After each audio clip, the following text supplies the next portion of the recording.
I was a 19, 20 years old girl. And she didn't say 51. She said again, 1. Right. And I thought she's doing it from the beginning. She's counting from 1 again.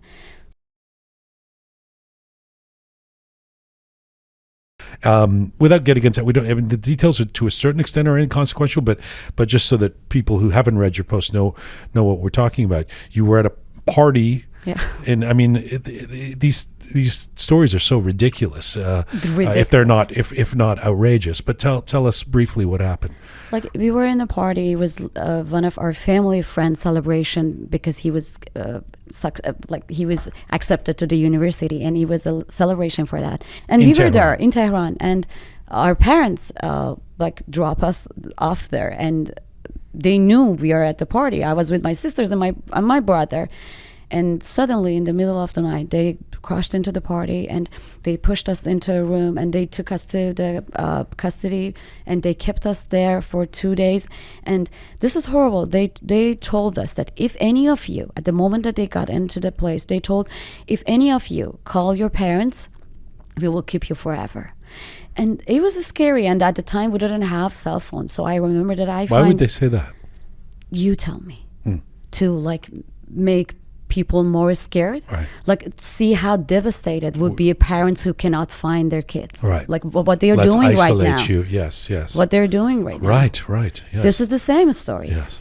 And they took us to the custody, and we were lucky that at the room that they kept us, I found a telephone there. I took it, I went to the closet, and I called my dad, and I told him what is happening, and he said, I'll be there, don't worry, I'll be there. He came, and I would see that my fathers were following the car that were taking us to the custody, and he was the guy who was beside the driver. He was saying that Fatemeh Zahra, if that car is the parents of any of you, I will keep you forever. Right. And they took us there. They kept us for 2 days in a small cell, dark, cold, and after that they got us in something which they called, I would not say it was a court judge. Right. He was the guy who was there to torture us.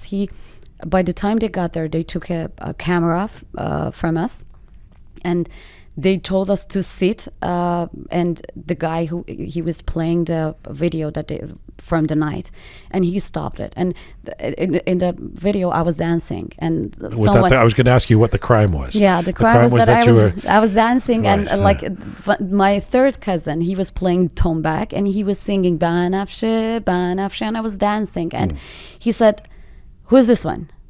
And I didn't stand. I just said, "That's me." He said, "Stand up, Maymun." And I stood up. And he said, "What is your name?" I said, "I'm Banafsheh." And this is what they call you in a so-called court. Court, right? exactly. They're calling your names. And yeah. And I said, "It is Banafsheh." And he said, "Mordeshur labato bebaran." Sit down. I don't know how to translate Mordeshur. It is. Yeah. Whatever. So I sat, and they did the same with all the girls that they were there, and it was the woman who was there, and she was the most brutal woman that I ever seen. The guy was saying that, okay, sit down, and the woman was there, and she said that, Haj Agha, we have to take them to their own street and whip them there, that it become a lesson for the neighbors. And I couldn't believe that. What did I do to you? How much hate? Even now that I'm saying, I'm still shaking. So after that, they put. And this is a woman saying this to you. Yes, this is a woman saying this, and he just put a paper in front of us, and he said that, sign it. And there was nothing there but my name, nothing. It was just a white paper and our names on it, nothing. And I said, "What am I signing?" And he said, "Oh, you have question? Take her to custody for 3 months." And I was like, okay, whatever it is. Right. I signed. And we signed without knowing that he is ruling to whip us, each of us, 60 times. And they took us to a place downstairs, from what they call court. And it was a dining table.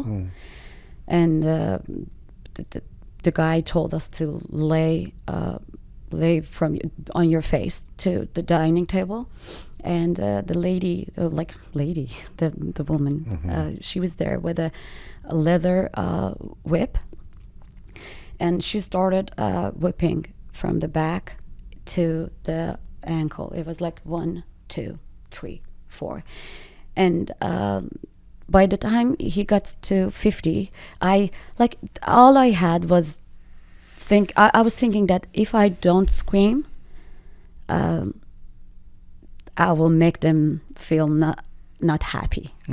So I'm not gonna scream. By the time she got to 50, the guy said, "Ma'am, you're not whipping her as hard as enough that she screams." And she said, "Oh, okay, Hajj Agha, I'm gonna whip her with the other side of the whip." She started whipping with that, and she didn't say, I was waiting for 51. Just imagine, like, I was a 19, 20 years old girl, and she didn't say 51. She said again, 1. And I thought she's doing it from the beginning. She's counting from 1 again. So by the time she got to 4, I started screaming. And when she got to 10, she said 60. And I was so humiliated that I screamed for that. I still regret that I screamed for that last 7 whip. Why do you regret that? Because I didn't want to show them that it is hurting me. I just want to say, I just want to show that I don't care. Like, you have seen when you don't know what to do. The only thing that when someone is torturing you or hurting you is that, like, you want to show that it's not painful. Like, you're strong enough. It will not break you. And I felt something broke inside me at the time. And I was humiliated. I was insulted. I was angry. Everything, a mix of worst bad feeling that you can imagine.